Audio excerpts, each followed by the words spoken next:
We're going to test your Excel knowledge with some fun trivia questions. So let's get started. Question number 1. What is the maximum number of rows in a single worksheet in Excel? A. 65,536. B. 1,048,576. C. 256.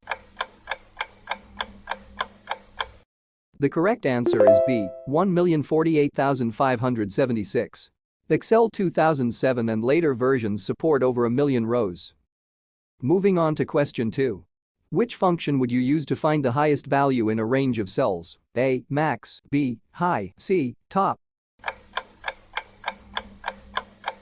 The correct answer is A. Max.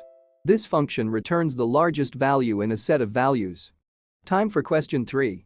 Which keyboard shortcut is used to open the Format Cells dialog box in Excel? A. Ctrl plus F. B. Ctrl plus Shift plus F. C. Ctrl plus 1. The correct answer is C. Ctrl plus 1.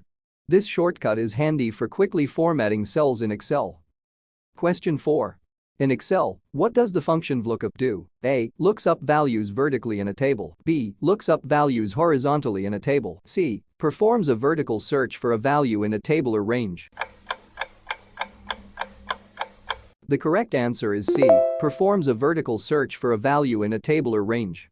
VLOOKUP is a powerful function for finding information in large datasets. And for our final question. Which of the following is not a valid Excel data type? A. Number. B. Text. C. Image. The correct answer is C. Image.